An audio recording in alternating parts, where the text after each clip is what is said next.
Hello, and welcome to another episode of the Everyday Defender podcast. This time, real life. We're very, very excited. Koos and I got together, and we're here from an undisclosed location somewhere on the Microsoft campus in Redmond, Washington. We're really excited to be recording today from the MVP Summit 2025.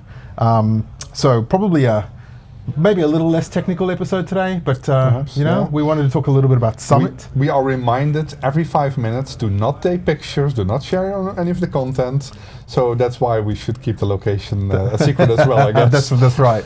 So yeah, just really sort of wanted to talk a little bit about some of the insights, I guess, from Summit and a little bit about the experience, right? It is something I think we both probably, would agree that it's not something that we take for granted. The ability and the fact that we get to come here every year and kind of meet the product groups and meet all of our peers from all around the world, right? It's amazing. Normally when we do these recordings, it's nighttime for Koos and it's morning time for me in Sydney, or the other way around. Yeah. I'm finishing my day and Koos is just having his first coffee. So it's great for us to be able to hang out and actually be in person. So yeah.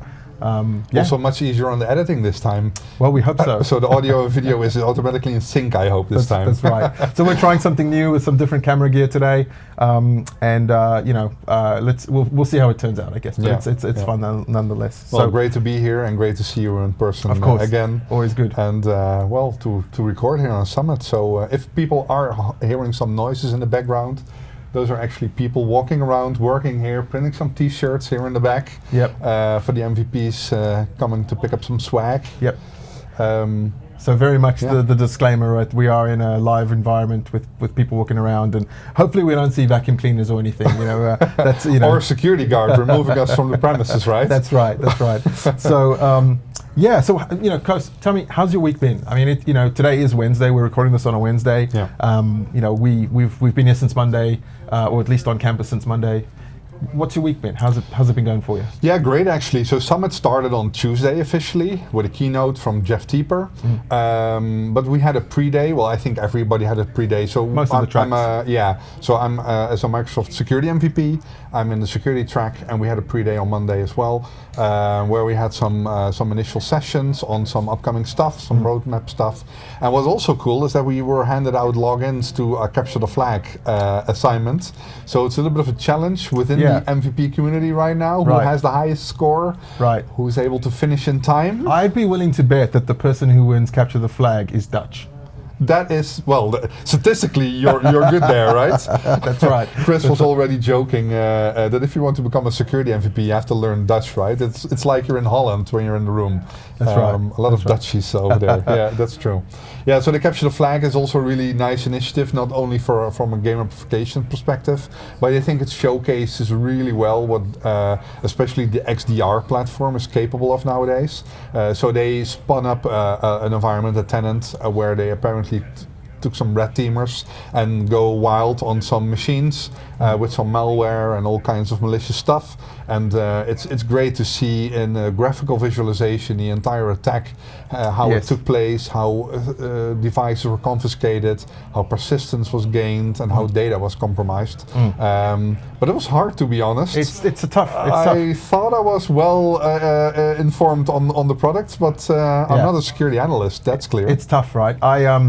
I find it super fascinating. I've been diving into that environment whenever I've had a few minutes all week, and it's one thing when you have those products, when you have everything deployed in a working environment and things are working, you're not under attack, right? There's no compromise. Yeah. It's completely a different situation when you see what the capability of all of these tools when you're in that mode of trying to do an investigation and looking at an incident and trying to follow the bouncy ball. Yeah. For me that was a very very interesting aspect of it. Yeah. I've really enjoyed it, and I'm not going to lie, it's been very difficult. Yeah, and to be honest, I also gained a lot more respect than I already had for my colleagues I have working in the SOC. Yeah. Because when you get answers as part of the capture the flag, right? As name the file which was dropped on the confiscated machine, some stuff like that. Yeah. But obviously that machine is gaining so much. It has so much sensors. Yeah. There's so much going on in the machine. A lot of the stuff isn't malicious. It's just Windows installing an update or starting a service or whatever. Yeah. And you have to sift through all of the events in the timeline to see, okay, so this is something that I need to figure out, and then copy paste a file name or something like that and paste it. So you really have to recognize what's malicious and what's not. It's a true skill, right? And I agree with you.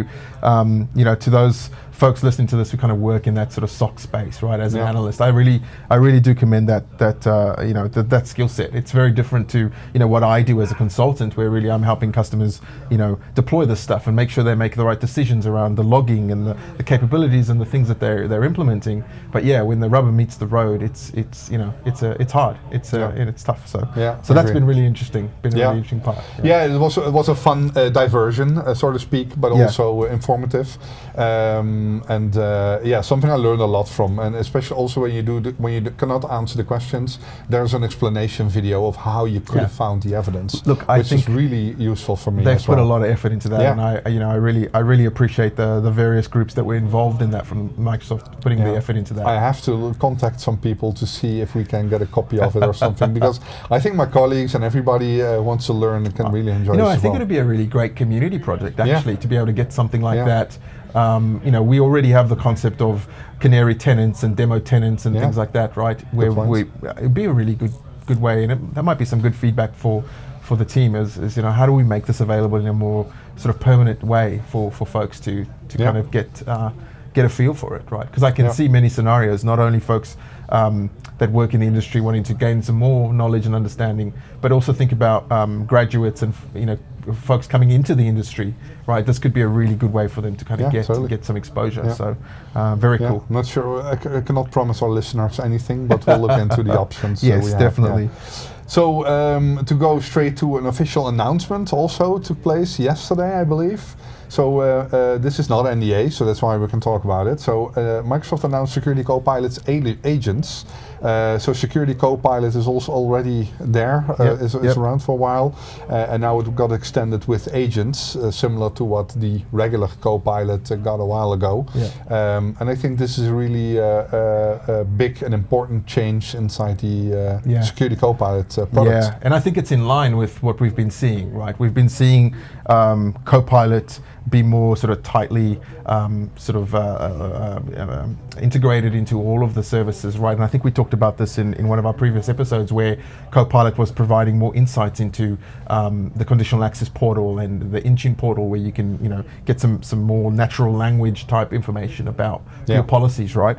And of course, agent and agentic seems to be the buzzword of agentic AI. That's it. It's that's the word for 2025. It is. So I'm not surprised that we're seeing sort of agents be integrated into Security Copilot as well. And I think what makes this really interesting for me, right, is you have done work in the space of using some of the older mechanisms and Power Automate and things like that, where you've taken security alerts and enriched them, for example, where maybe a malicious file has been found in the environment, and you've built some Power App or Power Automate flows. Where it's a logic app technically, but I'll forgive you the nomenclature. Fair enough. that takes that and pushes it to virus total and does some information and enriches the alerts.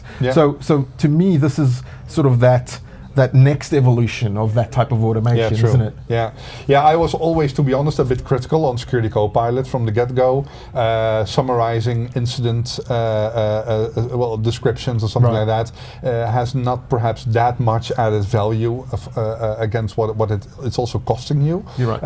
And with agents, you can, like you said, you can create agents beforehand, like to examine phishing triage or do some vulnerability remediation. Those are a couple of examples which Security Copilot now comes out of the box with. And a lot of partners are also already contributing and creating their own agents.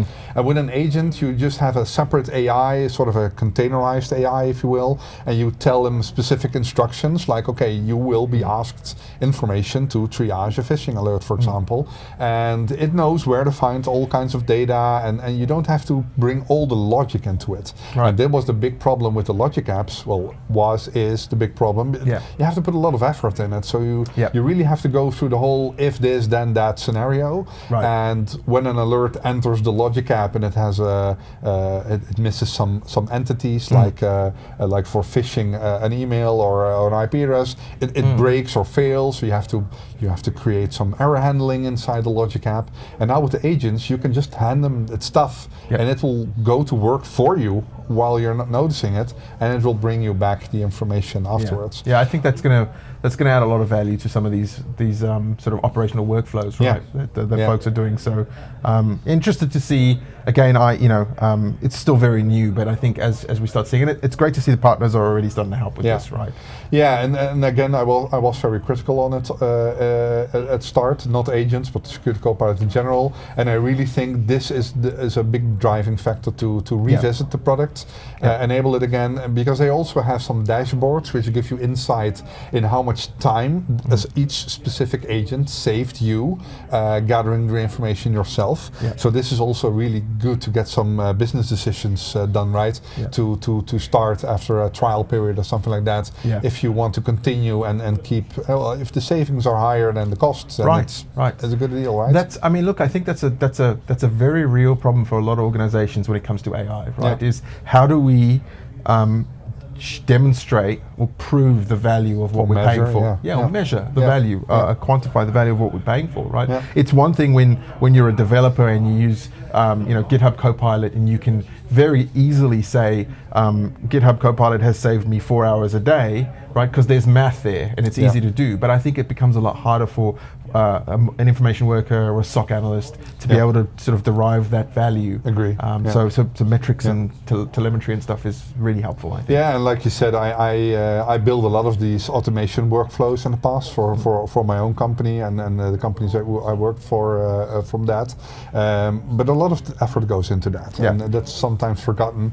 In the end, it might be very useful, but 40 hours to build a single workflow, for example, is also costly. It's costly, 100%. So I'm looking forward to revisit this product and giving it a closer look. Definitely more on that. I think in some future episodes there'll be some things. I think for me, I think one of the things that was really great was getting to spend some time with one of the Microsoft sort of threat hunting groups, right?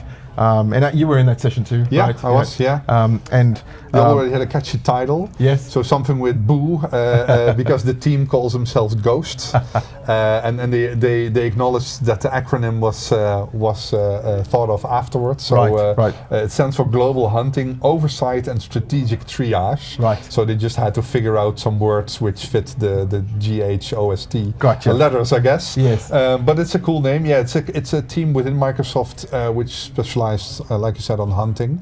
Are you the hunting concept? It might be good to explain. I think it's a good one. I mean, I'm personally I'm somewhat familiar with the concept of hunting, but I know this is really an area where you have a lot more sort of experience. But so I don't know if you want to kind of dig into. Yeah, of course. So within the Defender portal, for example, you can also find advanced hunting, right? Right. So proactive hunting, advanced hunting is just a terminology of having a assume breach concept, where the attacker might already be inside your organization, and it might have been undetected there, and you start with hypothesis to hunt for. Like, for example, let's see if there might be any outgoing email traffic by a non-email client process, for example. If we can find perhaps PowerShell or whatever sending out emails, that could be a possible data exfiltration.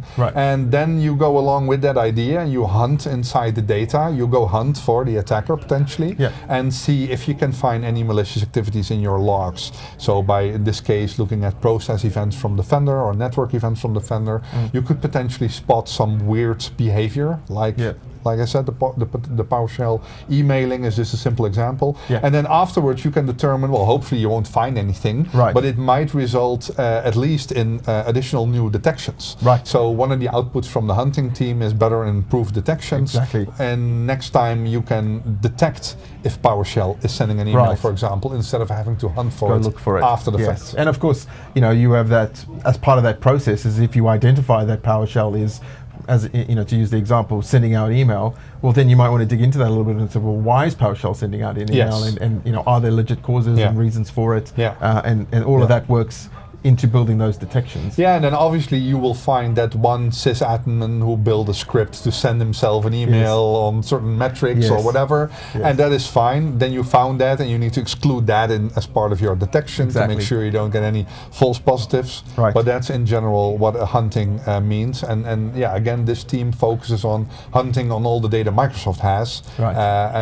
Well, we obviously cannot go into detail of things they shared, but one of the great things was that they shared a couple of basics, right? Some best practices, if you will. Yeah, and I think you've, if you're listening to this, you've probably already guessed, right, that hunting can be really valuable if you have the data sources to support that, right? And I think so definitely one of the really sort of important things I think that I learned from that session was to look at the graph logs. Yeah, right. And again, I think it becomes an interesting discussion, because we've had discussion even on this podcast before about how much data do you need and how much data is worth it, and do you want to be, because in an ideal scenario, in an ideal world, we all keep all of our data forever, right? But the reality is that as soon as you start attaching a dollar value or a euro value to the data, or to storing that data, maybe it's not always as good to be sort of storing all of this stuff forever, right?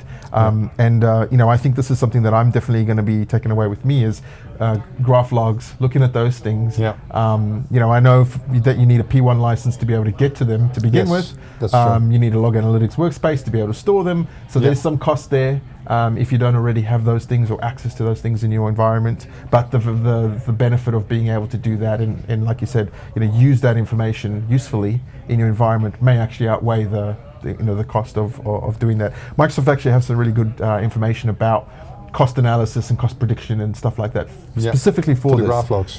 So what we'll do is, as part of the show notes, we'll share that as well. But there was some other insights that came out of the team, out of the discussion with the team that that we can share, as Koos said, non-NDA stuff, right? And surprise, surprise, identity still is the primary target, right? The bad actors are still continuing to go after identity, and really MFA by itself, probably not enough anymore, right? Yeah, and we touched on this in an earlier episode. People are still enrolling MFA, oddly enough, and they already need to look at more advanced stuff like the passkeys and other phishing-resistant methods. Yes. So definitely, hard push on phish-resistant MFA, phish-resistant authentication mechanisms, passkeys, things like that. That stuff really is starting to become ready for prime time now.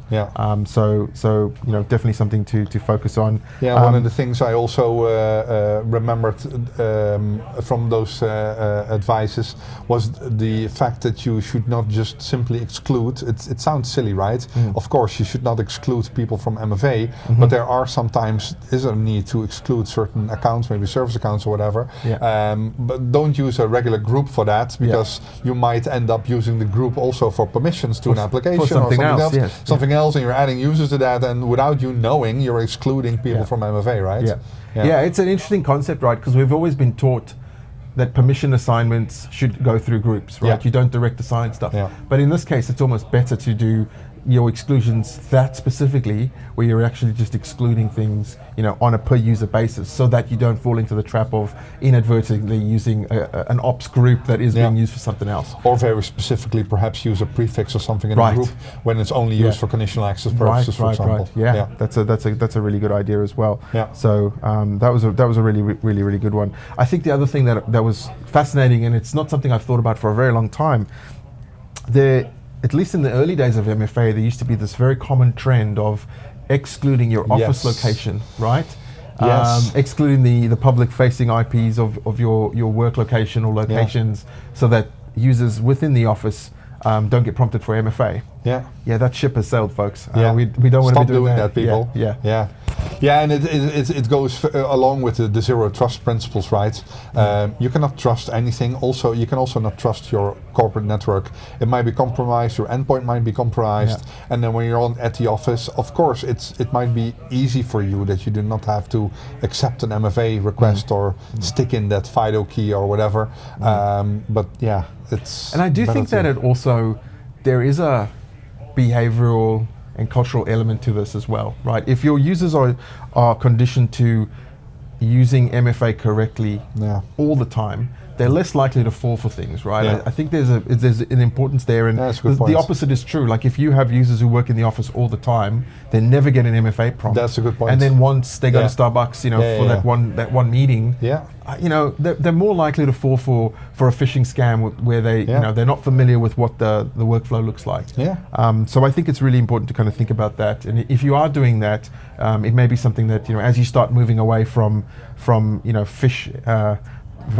Non-fish resistant MFA methods, maybe this is something that you want to look at as well, like hardening up that those conditional access policies. Yeah, that's a good point. Yeah, it's same as with people having to change their passwords all the time, so they don't memorize them. They write them down on a note and put them under the keyboard. That's right. Yeah.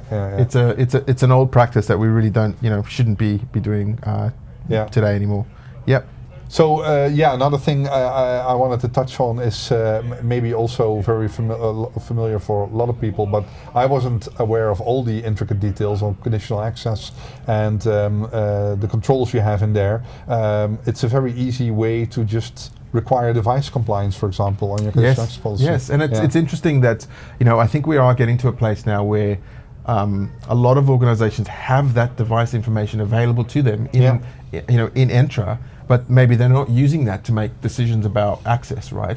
I think it's really time to start looking at that and going, well, we know we can make decisions, use conditional access to make decisions around the identity, but let's also use the device state, and things like that for these decisions, right? But then at least if an account is compromised, it cannot log in anyway. Unless the device is known. Unless also the device is compromised, and the chances of that happening is even less. Yes, and I think we're definitely at a place now where, with Windows 10, Windows 11 adoption where it is, there's more information available to folks, right? And it's just a matter of revisiting these policies that maybe you implemented a year, 18 months, 2 years ago, and seeing how you can enrich the policy and just make you don't have to change the whole policy, just enrich the policy, make it a little bit harder for the bad guy to knock in. So the same as with risky user status, right?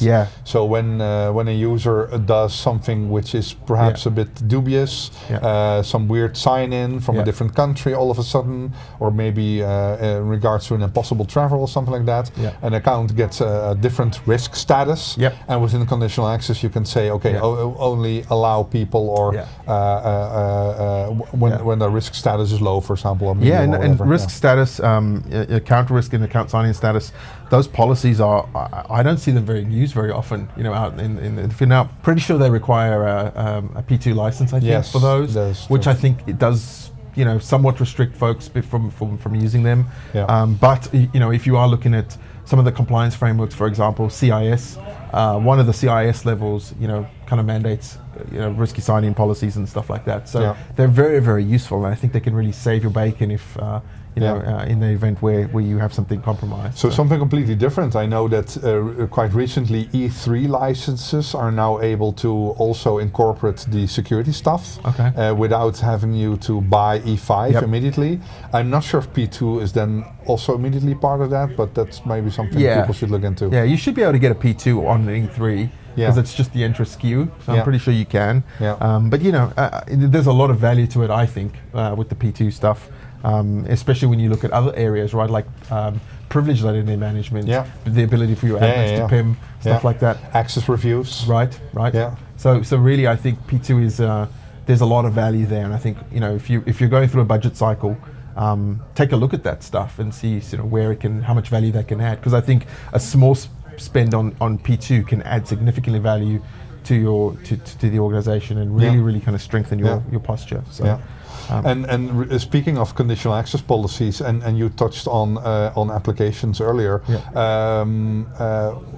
As you know, the company I work for run a managed detection and response service, and we have a lot of customers, and we had a first time recently that a customer asked for us to provide information so they could set up conditional access for workload identities, because we use apps in their environment to bring in the incidents and alerts from their tenant into our incident response system, and we normally just used an app with a secret, and we did nice key rotation on it. But this customer specifically wanted to onboard it, or make it part of conditional access by enforcing only access for that application from our endpoint IP address, for example.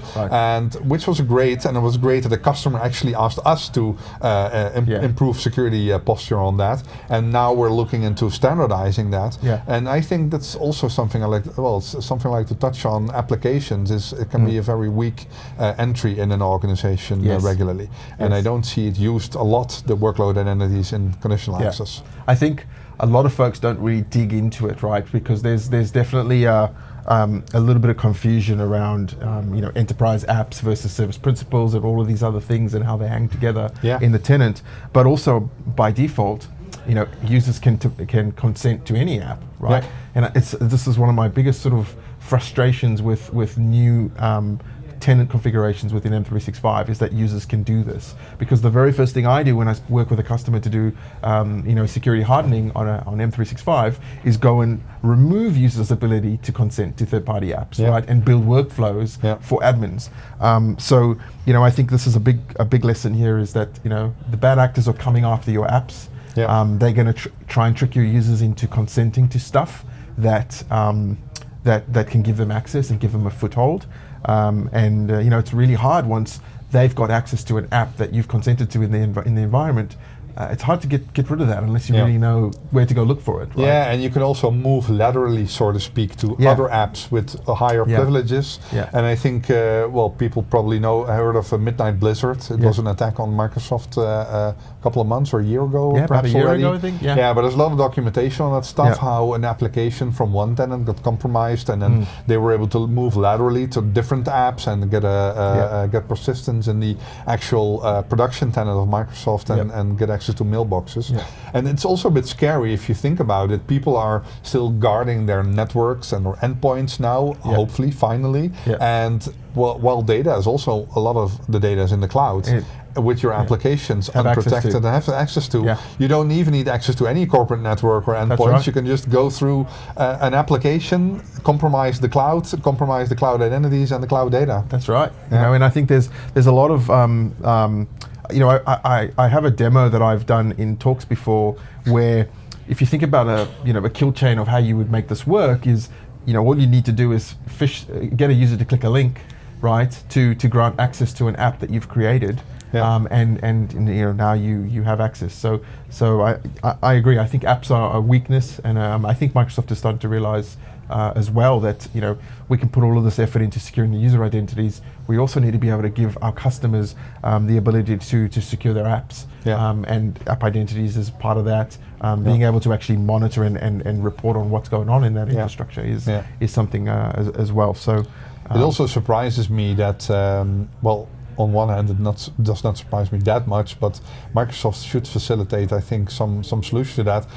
The secrets of the apps, for example, people just regularly set a secret, maybe keep the same secret for 2 years, and suddenly it stops working, and then they renew it again for 2 years, right? Same as with certificates. Why Microsoft does not provide any auto key rotation, perhaps together with an Azure Key Vault or something, beats me. I think that would be a very good feature to release. That's a good point. Now you have to build stuff yourself. That's complex. People don't do it. Well, and maybe that's where we'll see some security copilot agents at work. Right? Right.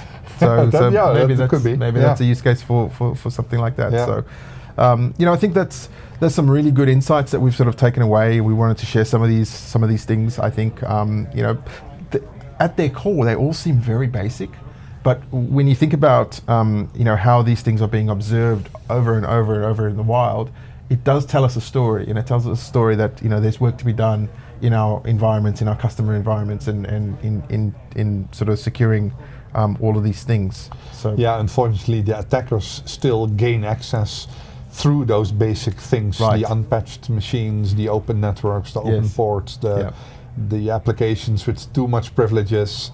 That's how they get in. So really cover your basics. Any other insights, I think, from the week that you wanted to kind of cover off before we look at a community project? Yeah, no, I think we discussed all of the stuff on the notes. This was a little bit of an impromptu get together, of course. Yes. We just hacked together some notes and put up some tripods and do the recording. Yeah, it's fun. I like these chairs. I mean, it does look like we're having a nap. Yeah. But may have a nap later. Well, we were discussing if we should have the footrest. We could have kicked our feet up. Yeah. So, but please share. Tell us about the community. So our community project I came across a couple of weeks ago, which is now I'll say that I haven't personally used this yet, but I do this type of work all the time, and I definitely think that I will be using this. So it's called Device Offboarding Manager, and it's a project, a PowerShell sort of tool. Written by, and I believe he's a German MVP, and I'm going to probably get the pronunciation of this wrong, so I might ask you to do this. It's Ugo Koch. Well, I think you do a very nice Ugo? But we already discussed your European pronunciation. It's getting better every month. It is. I got to keep hanging out with all the Dutch guys, right? So Ugo has put together this PowerShell tool, Device Offboarding Manager it's called, and it's a way to kind of manage and bulk manage devices. And if you're using devices in the Microsoft service, you'll know that there's devices in Intune, there's devices in Copilot, there's devices in Entra. They kind of live all over the place, and different bits and pieces go different places. And so what he's done is he's kind of brought all of this stuff together into a consolidated tool, and it really gives you the ability to do sort of bulk management of things, and has some really nice looking dashboards and analytics and real-time reporting and stuff like that.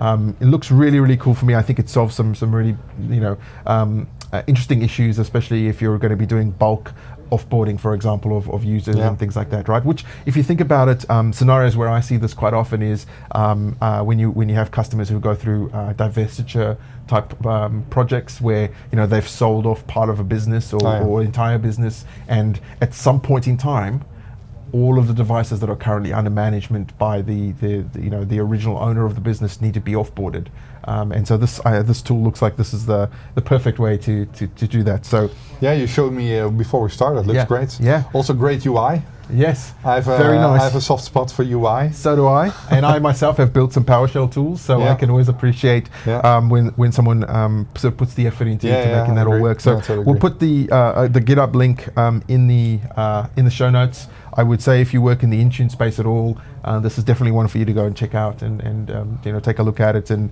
of course, Igor being an MVP, I'm sure open to feedback and suggestions and all sorts of stuff. I'm not sure if he's around actually. We should see if he is, and we could say hello to him. That'd be great. Yeah. So Summit will end officially on Thursday, tomorrow at the end of the day. Yes. When are you going back to Australia? I'm going back to Australia on Saturday, but I'll be leaving Seattle on the Seattle area on Friday. Okay. Just heading to San Francisco, and then I'll be flying out from there.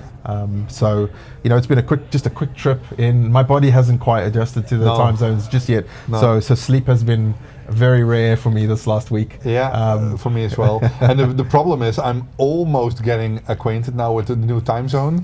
And while I'm used to it, then I need to go back, and then we have the whole stuff going on again for a couple of days.